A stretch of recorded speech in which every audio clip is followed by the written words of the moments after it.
Sa lush rolling hills ng Devon, England, kung saan nagtatagpo ang sinaunang mga kagubatan at tahimik na kabukiran, ang mga kwento ng mga nilalang na mythical ay matagal ng bahagi ng lokal na alamat. Sa mga kwentong ito, ang isang salaysay ng isang tao ay tumatampok dahil sa kanyang pagiging consistent at sa nakakumbinsing ebidensyang kanyang natipon sa mga taon.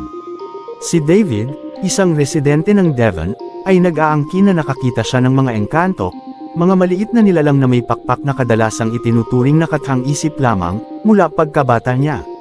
Ang pinaka-natatangi niyang karanasan ay naganap noong tag-init ng 2021, nang makunan niya ng litrato ang isang engkanto na lumilipad malapit sa kanya, na nagdagdag ng isang nasasalat na elemento sa isang buhay ng pambihirang mga pagtatagpo.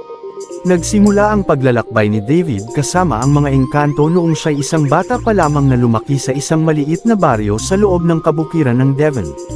Mula sa murang edad, nahikayat siya sa kalikasan, ginugugol ang oras sa paggalugad ng mga kagubatan, ilog, at bukirin na nakapaligid sa kanilang tahanan.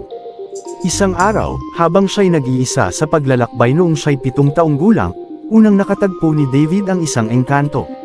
Ayon sa kanyang alaala, siya ay nakaupo sa tabi ng isang maliit na ilog, pinagmamasdan ng daloy ng tubig sa mga bato, nang mapansin niya ang isang kislap ng liwanag na sumasayaw sa ibabaw ng tubig. Sa una, inakala niyang ito'y isang refleksyon o isang panloloko ng liwanag, ngunit habang pinagmamasdan niya, ang liwanag ay nagkaroon ng malinaw na hugis, isang maliit na figure ng tao na may mga pakpak, lumulutang ilang pulgada sa ibabaw ng tubig. Ang engkanto, ayon sa kanyang pagkaunawa, ay nagpakita ng pagkamausisa ngunit hindi takot. Pinagmamasdan siya nito ng maliwanag at matatalinong mga mata bago ito sumilong papunta sa mga puno. Sa paglipas ng mga taon, ang mga pagtatagpo ni David sa mga ethereal na nilalang na ito ay naging mas madalas. Nakikita niya sila na lumilipad sa pagitan ng mga bulaklak, nagpapahinga sa mga sanga, o lumulutang malapit sa gilid ng kagubatan sa dapit hapon. Habang paminsan-minsan ay ibinabahagi niya ang kanyang mga karanasan sa malalapit na pamilya at mga kaibigan, natutunan niya agad na ang karamihan ay may pag-aalinlangan, tinatanggihan ang kanyang mga nakita bilang kathang-isip o pantasyang pambata. Ngunit alam ni David kung ano ang kanyang nakita, at naramdaman niya ang isang malalim at matibay na koneksyon sa mga engkanto at sa kalikasan na kanilang tinitirhan. Noong 2021, ang matagal ng paniniwala ni David sa pagkakaroon ng mga engkanto ay napatunayan sa isang paraan na hindi niya kailanman inaasahan. May dalang kamera, pumunta siya sa kagubatan malapit sa kanilang bahay, na umaasang makunan ng larawan ang kagandahan ng tanawin sa paglubog ng araw. Habang naglalakad siya sa isang pamilyar na landas, naramdaman niya ang pamilyar na pakiramdam na hindi siya nag-iisa. Nararamdaman niya ito ng maraming beses, ang pakiramdam na ang hangin ay puno ng mga hindi nakikitang presensya. Bigla, habang malapit na siyang kumuha ng litrato ng isang partikular na kaakit-akit na kumpol ng mga ligaw na bulaklak, napansin ni David ang isang maliit na figure na lumulutang sa hangin sa harap niya. Ngunit sa pagkakataong ito, ang engkanto ay hindi umalis. Sa halip, tila naakit ito palapit, na para bang mausi sa tungkol sa kamerang hawak niya. Sa matatag na kamay at tumitibok na puso, itinaas ni David ang kanyang kamera at kumuha ng ilang larawan. Nang muli niyang suriin ang mga imahe, naroon sa gitna ng frame ang isang malinaw at di mapagkakailang imahe ng isang maliit na nilalang na may pakpak.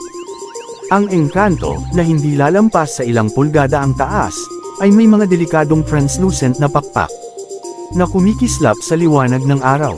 Ang katawan nito ay payat at humanoid, na may mga braso, mga binti, at maging ang mga nakikilalang tampok sa mukha. Ang litrato ay kakaiba sa lahat ng kanyang nakita, na naglalarawan ng mga nilalang na kanyang alam na umiiral mula pagkabata. Para kay David, ang litrato ay hindi lamang patunay ng pagkakaroon ng mga engkanto. Ito ay ang rurok ng isang panghabang buhay na relasyon sa mga mystical. Hindi tulad ng marami na maaaring ituring ang mga ganitong pagtatagpo bilang bihira o pantastiko. Tinignan ito ni David bilang bahagi ng natural na mundo, isang mundo na, sa kanyang pananaw, ay mas mayaman at mas komplikado kaysa sa napagtatanto ng karamihan. Naniniwala siya na ang mga engkanto ay mga tagapangalaga ng kalikasan, na nabubuhay sa isang dimensyon na lampas sa pandama ng tao ngunit kalakip ng buhay ng daigdig. Para sa kanya, ang kanyang kakayahang makita ang mga nilalang na ito ay hindi isang regalo kundi isang responsibilidad. Nakikita niya ang sarili bilang isang tulay sa pagitan ng mga tao at ng mundo ng mga engkanto, na may tungkuling protektahan ang kalikasan na tahanan ng mga engkanto. Sa paglipas ng mga taon, nakabuo siya ng malalim na pagkaunawa sa pag-uugali at mga gawin ng mga engkanto. Napansin niya na ang mga ito ay pinakaaktibo sa bukang liwayway at takip-silim, madalas na nagpapakita malapit sa tubig o sa mga lugar na may natural na kagandahan. Napansin din niya na ang mga engkanto ay mausisa ngunit maingat, madalas na nanunood mula sa malayo maliban na lamang kung nararamdaman nila na sila'y ligtas. Ang kanyang mga pagtatagpo ay hindi kailanman nagbabanta, bagkus ay puno ng respeto at tahimik na paghanga. Pagkatapos niyang makuha ang litrato, nakaramdam si David ng muling pag-igting ng layunin. Nagpasya siyang panahon na upang ibahagi ang kanyang kwento sa mas malawak na madla, hindi upang maghanap ng kasikatan o yaman, kundi upang magtaas ng kamalayan sa maselang balanse sa pagitan ng tao at ng kalikasan. Nagsimula siyang magbigay ng mga talakayan, ipinakita ang kanyang litrato at isinalaysay ang kanyang mga karanasan. Habang ang ilan ay nanatiling may pag-aalinlangan, ang iba naman ay naakit, naantig ng katapatan at pagiging consistent ng kanyang mga salaysay. Ang kwento ni David ay lalo pang tumugon sa mga tulad niya na may malalim na koneksyon sa kalikasan at naniniwala sa posibilidad ng mga mundong lampas sa nakikita. Ang kanyang litrato ay nagsilbing focal point para sa mga talakayan tungkol sa kahalagahan ng pagpapanatili ng mga natural na espasyo, hindi lamang para sa mga tao kundi para sa lahat ng mga nilalang, nakikita man o hindi, na naninirahan sa mga ito. Ang alamat ng England ay isang buhay at patuloy na tela, hinabi mula sa mga siglo ng mga alamat, at tradisyong kultural. Ang mayamang katawan ng alamat na ito, na malalim na nakaugat sa tanawin at kasaysayan ng England, ay pinaninirahan ng isang hanay ng mga maalamat na nilalang na bumihag at nagpatakot sa mga tao sa loob ng mga henerasyon. Ang mga nilalang na ito, mula sa mga mabubuting espiritu hanggang sa mga masamang halimaw, ay sumasalamin sa mga takot, pag-asa, at mga pagpapahalaga ng mga lipunan na lumikha sa kanila. Ang alamat ng England ay isang produkto ng komplikadong kasaysayan ng bansa, hinubog ng mga impluwensya ng iba't ibang kultura at mga tao na nanirahan sa lupain sa loob ng milenya. Ang mga Celt, Romano, Anglo-Saxon, Norse, at Normans ay nag-iwan ng kanilang marka sa kulturang Ingles, na nag-aambag sa isang magkakaibang at mayamang tradisyon ng pagsasalaysay. Marami sa mga maalamat na nilalang ng England ay may kanilang pinagmulan sa mga unang kulturang ito, na nagbabago sa paglipas ng panahon habang ipinapasa sa mga henerasyon. Ang alamat ay nagsilbi bilang isang paraan para sa mga komunidad upang ipaliwanag ang natural na mundo, mag-ugnay ng mga aral sa moralidad, at mapanatili ang kanilang kultural na identidad. Sa panahon bago ang pang-agham na pag-unawa, ang mga kwentong ito ay nagbigay ng mga paliwanag para sa mga misteryo ng kalikasan, pagbabago ng mga panahon, at ang mga puwersa ng mabuti at masama. Pinalalakas din nila ang mga normang panlipunan at mga pagpapahalaga, kadalasan sa pamamagitan ng mga kwento ng mga bayani, manloloko, at mga babalang figure. Sa malilim na mga kagubatan ng Forest of Dean, isang sinaunang kagubatan sa Gloucestershire, England, ang mga kwento ng isang misteryoso at nakakakilabot na nilalang ay binubulong-bulungan sa loob ng maraming siglo. Kilala bilang Beast of Dean, ang cryptid na ito ay sinasabing kahawig ng isang higanteng baboy ramo, na nagpapatakot sa mga lokal at nagpapalaganap ng isang halo ng takot at pagkabighani. Ang alamat ng Beast of Dean ay isang nakakahikayat na halimbawa ng kung paano nagtatagpo ang alamat at ang natural na mundo, na lumilikha ng mga kwento na bumibihag sa imahinasyon at nananatili sa loob ng mga henerasyon.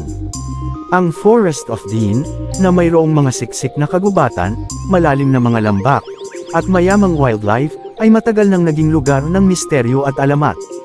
Ang kagubatan ay tinitirhan mula pa noong sinaunang panahon, at ang kasaysayan nito ay nababalot sa sinaunang mga tradisyon at alamat. Sa ganitong konteksto, lumitaw ang kwento ng Beast of Dean, malamang na isang halo ng natural na kasaysayan at mito. Ang unang mga naitalang ulat ng Beast of Dean ay bumalik noong ika-19 na siglo, nang nagsimulang kumalat ang mga balita ng isang malaking nilalang na kahawig ng baboy ramo na gumagala sa kagubatan. Ayon sa mga ulat na ito, ang beast ay napakalaki, mas malaki kaysa sa anumang kilalang baboy ramo, at responsable sa pag-atake sa mga hayop, pag-uproot ng mga pananim, at pagpapalaganap ng takot sa mga lumalapit sa teritoryo nito.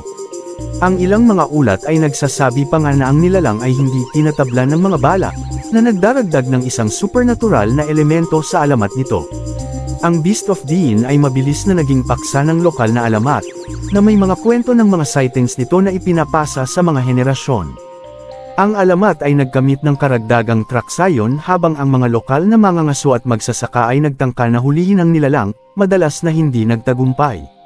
Sa kabila ng maraming pagsisikap, ang Beast ay tila laging nakakatakas, na pinalalakas ang reputasyon nito bilang isang misteryoso at mailap na cryptid. Ang mga paglalarawan ng Beast of Dean ay nag-iiba, ngunit ang ilang mga katangian ay karaniwang binabanggit sa mga ulat.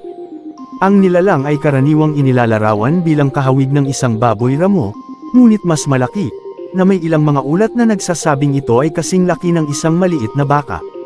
Ito ay sinasabing may makapal, magaspang na balahibo, matalim na mga pangil, at isang makapangyarihang, maskulado na katawan. Ang Beast ay madalas na inilalarawan bilang agresibo at teritorial, na may kakayahang magdulot ng malubhang pinsala sa kapaligiran nito. Isa sa mga pinakakawili-wiling aspeto ng alamat ng Beast of Dean ay ang sinasabing hindi nito tinatablan. Ayon sa ilang mga kwento, ang nilalang ay hindi maaaring masaktan ng mga konbensyonal na armas, na halos imposibleng mahuli. Ang detalyeng ito ay nagdaragdag ng isang supernatural na elemento sa alamat, na nagmumungkahi na ang Beast ay maaaring hindi lamang isang ordinaryong hayop, kundi isang bagay na mula sa ibang mundo o pinagpala. Ang pag-uugali ng Beast ay isa ring paksa ng pagkabighani. Ito ay madalas na inilalarawan bilang nocturnal, lumilitaw mula sa kalaliman ng kagubatan sa gabi upang maghanap ng pagkain o mangaso. Ang presensya nito ay madalas na minamarkahan ng mga palatandaan ng pagkawasak, tulad ng mga natapakang pananim, nasirang bakod, at naistorbong mga hayop. Ang mailap na likas ng Beast, kasama ang mabangis nitong reputasyon, ay nag-ambag sa katayuan nito bilang isang cryptid, isang nilalang na ang pagkakaroon ay iminungkahi ng mga anecdotal na ebidensya ngunit hindi napatunayan ng agham. Habang ang alamat ng Beast of Dean ay bumihag sa imahinasyon ng marami, may ilang posibleng paliwanag para sa pinagmulan at mga katangian ng nilalang. Ang iba'y nagsasabi na ang Beast ay maaaring batay sa aktwal na mga pagtatagpo sa mga malalaking baboy ramo o mga tumakas na domestikadong baboy na naging ligaw. Noong ika-19 na siglo, ang mga baboy ramo ay muling ipinakilala sa ilang bahagi ng England, kabilang ang Forest of Dean, pagkatapos na maging extinct sa wild sa loob ng maraming siglo. Posibleng ang mga sightings ng hindi pangkaraniwang malalaking baboy ramo, na sinamahan ng takot at pagkabighani na kanilang nilikha, ay nagbigay daan sa alamat ng Beast of Dean. Ang isa pang paliwanag ay ang Beast ay isang produkto ng pinalaking pagkukwento at alamat. Sa mga rural na komunidad, ang mga kwento ng mga mapanganib o misteryosong nilalang ay madalas na nagsisilbing mga kwentong babala, na nagbabala sa mga tao na maging maingat at respetuhin ang kalikasan. Ang Beast of Dean ay maaaring isang paraan upang ipaliwanag ang mga hindi maipaliwanag na mga pangyayari, tulad ng pagkamatay ng mga hayop o pagkasira ng pananim, sa pamamagitan ng pagtukoy sa mga ito sa isang nakakatakot na nilalang na nagtatago sa kagubatan. Mayroon ding posibilidad na ang Beast of Dean ay isang uri ng cryptid, isang hindi kilala o hindi pa natutuklasang species na hindi pa dokumentado ng agham. Bagaman ang paliwanag na ito ay mas hindi malamang, dahil sa kawalan ng konkretong ebidensya, hindi ito maaaring lubos na itanggi.